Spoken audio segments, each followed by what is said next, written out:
Par exemple, le Orb, ça a été le premier ski de rando qui a été sorti, en même temps que le Ova d'ailleurs, et que le Nevis, et que le Camox. Mais ils ont tous évolué en gardant le même nom et le même code couleur. Donc les skis ont évolué avec le temps, mais ils ont gardé leur idée de programme bien définie. Donc le Orb, alors jusqu'à il y a 2 ans, c'était le ski le plus vendu de la gamme rando. Maintenant, c'est devenu le Camox le plus vendu. Donc le Orb, c'est le ski rando vraiment typé rando de haute montagne. On a vraiment ce long cambre classique qui est assez prononcé et donc qui est assez dynamique. Talon court, rocker assez long mais très progressif. Et donc du coup, on a un ski qui a énormément de stabilité, énormément d'accroche, qui marche super bien en couloir, 90 sous le pied. La spatule avait été revue il y a 2 ans maintenant. Et cette spatule, donc il y a 2 ans en arrière, la spatule, elle revenait un petit peu plus pincée sur le bout de spatule. Là, elle est restée large.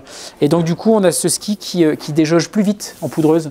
Et malgré les 90 au patin, même dans 30 ou 40 de poudre, il va super bien. Il déjauge vraiment facilement.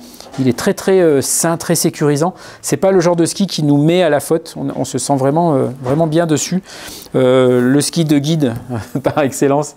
On est en montagne, on a besoin de poser un ancrage. On est vraiment posé sur le ski avec une stabilité, une grosse accroche ou quoi, qui fait qu'on est bien. On a un poids qui est assez contenu quand même. Hein.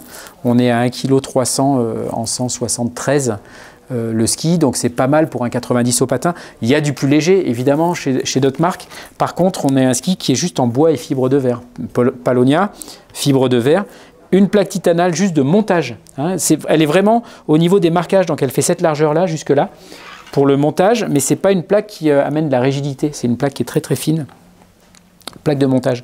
Et donc du coup, du fait qu'on ait un vrai ski en bois et fibre de verre, on a un ski qui est hyper progressif, qui a une capacité à absorber les vibrations du terrain vachement mieux qu'un ski qui aurait du carbone.